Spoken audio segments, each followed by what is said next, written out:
I was honestly surprised at how the Yakuza Kiwami 2 went down.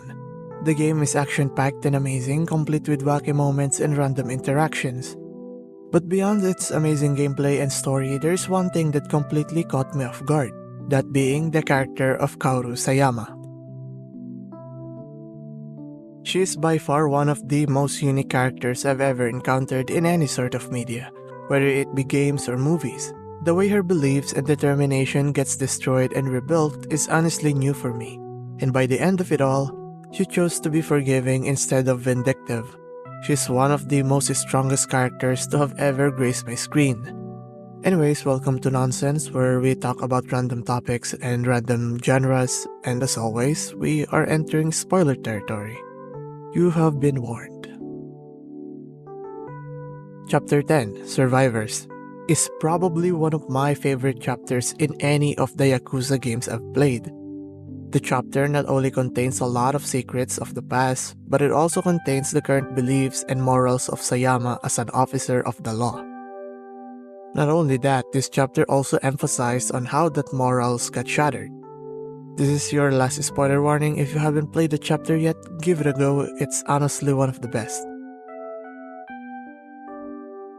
You have to understand that at chapter 10, she realized that she's been lied to all these years.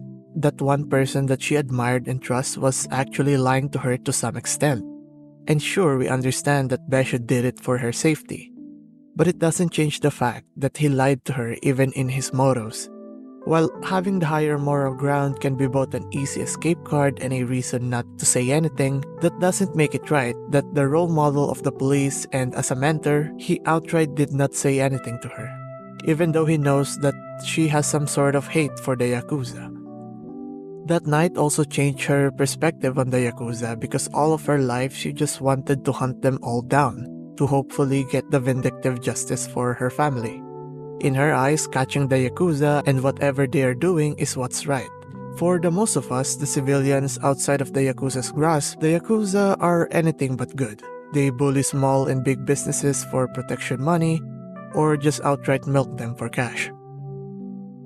That's the belief she has growing up because she was told that her parents was killed by the Yakuza. As the saying goes, the history books are written by the victors. That same saying can be said with the Yakuza who did extraordinary things. Some of them are good and some of them are bad. Ultimately, the public's perception doesn't matter since no matter how hard you flip the table, the Yakuza are the bad guys. There are though some other people who views the Yakuza as heroes. Kiryu, for example, viewed the Yakuza as heroes that acts outside of the law. One might say that the Yakuza has much more clearer picture on how things went down behind the scenes, whereas the police are tied to the law or choked by it. Without any proper investigation or papers, they wouldn't act upon seeing something that bad. Just take a look at how the Dojima family took care of the Korean mafia. And Besha himself confirmed that the police themselves know what the Korean mafia is doing and what's about to happen. But instead of meddling and showing the law's hammer, they decided to turn a blind eye. That same day, most of Sayama's beliefs about being a cop were shattered as well. In my eyes, she realized that both the cops and the Yakuza are both one and the same, but with a different face of the coin. The police themselves can't do anything about the Korean mafia without any proper evidence, and since the higher-ups in the police departments are all concerned about the public's perception, they can't really do anything rash that would compromise their facade. It makes sense if you look at it from their perspective. They're both the face of justice and the face of security.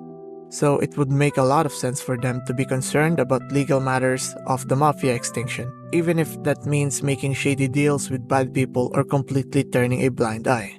The way they turned a blind eye to the mafia extinction clearly represents that they would rather take the easy path for an ongoing problem, instead of making unnecessary preparations that will cost them their reputation and face. Well, the merit at the end of the road is a bit murky and blurred. If you think about it, Dojima fighting the mafia is a win-win situation for the police and the Yakuza. The police don't want to get their hands dirty, but the Yakuza are willing to do the dirty work for them. Both of them see the mafia as a common enemy.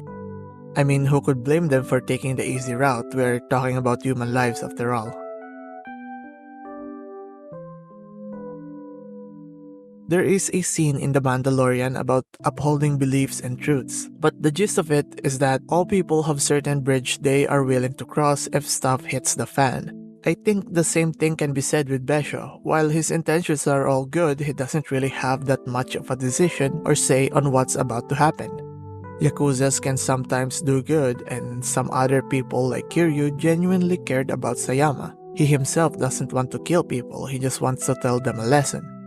Going back to Sayama and how her whole morals and beliefs got shattered was further emphasized in Chapter 10, Salt and Body Lights, where she was saved by Kiryu from the street thugs. For me, this was the moment we saw the real Sayama. After being saved by Kiryu, they ran away and had a great night. You can clearly see the real Sayama. She is just a woman that also likes to have fun. Outside of her bona fide best detective facade, she is just a person that likes to play crane games, eat takoyaki, and loves to drink beer like the rest of us. The same can be said with Kiryu. Outside of the plot, Kiryu can be anything the player chooses. He can be a photographer, a model, a person who loves hamburgers. You get the point, Kiryu is not some legendary god, he's just human. Which leads us back to Sayama. Kiryu clearly sees Sayama's true self during their first meeting because similar to the Yakuza and police, they are also part of the same coin. They are both orphans, and as Kiryu stated that Sayama somehow lost her true self while pursuing her goals for revenge. Her whole motive and belief shatters after meeting Kiryu, because in the first act, she got shot, and clearly Kiryu can just ditch and run, or save her and get the risk of getting shot as well. Knowing Kiryu, he helped the random citizen in need.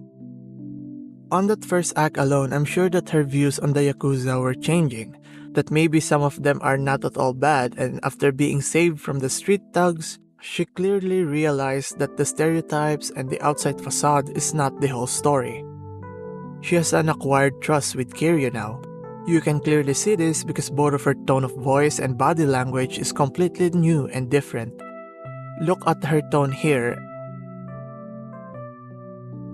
and this is her in Chapter 10.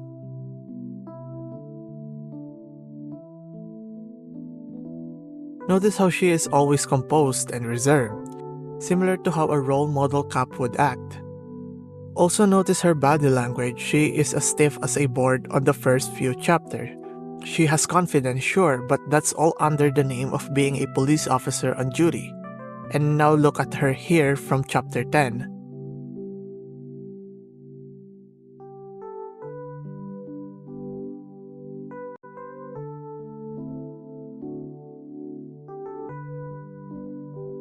She is more expressive and honest.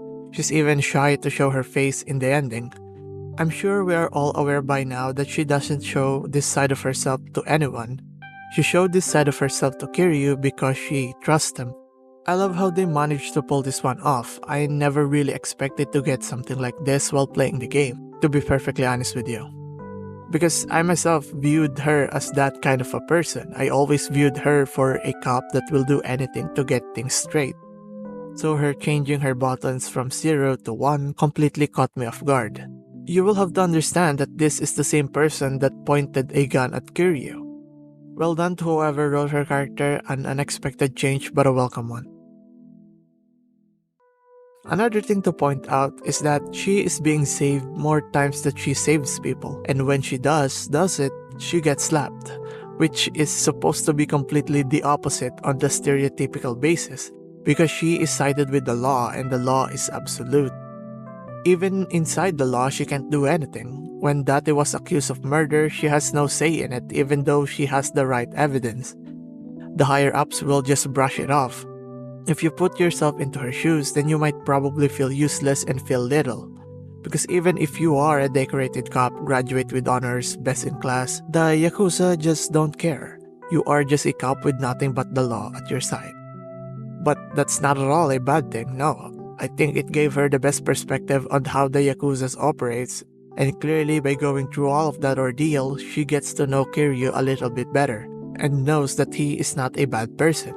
You can also see Sayama's determination in all of this. Even if she got slapped or shot, you didn't see her complaining to anyone. She took every single one of the beating like a champ, and learned from it. Her determination clearly outshines her pains.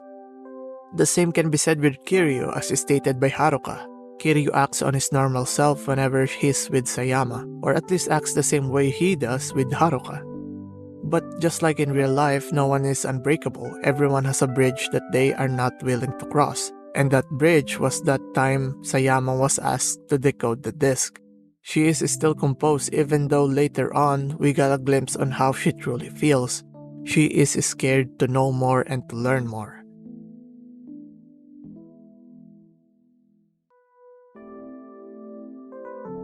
After meeting her father, her whole self was once again demolished. Her whole vindictive attitude against the Yakuza is because she believed that the Tojo clan killed her parents. But the truth of the matter, it's the Korean mafia all along, and the same father that she's fighting for was actually there the whole time, watching over her and protecting her. While Kawaru's actions are both wrong and selfish, you can clearly understand where he was coming from. A parent's love cannot be replaced by mere actions alone, as previously stated by Lady Dojima. And just like in The Mandalorian, people will accept and do anything if something or someone is in trouble. Sayama, even upon knowing what her father did in the past and what he stands for, she still accepted him without any second thought.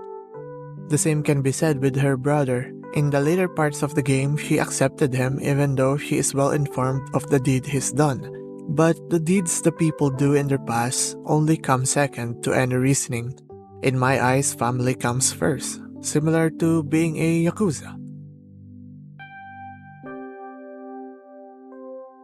Anyways, that's it. I just want to talk about Sayama and how interesting she is in this roller coaster of a game. See ya.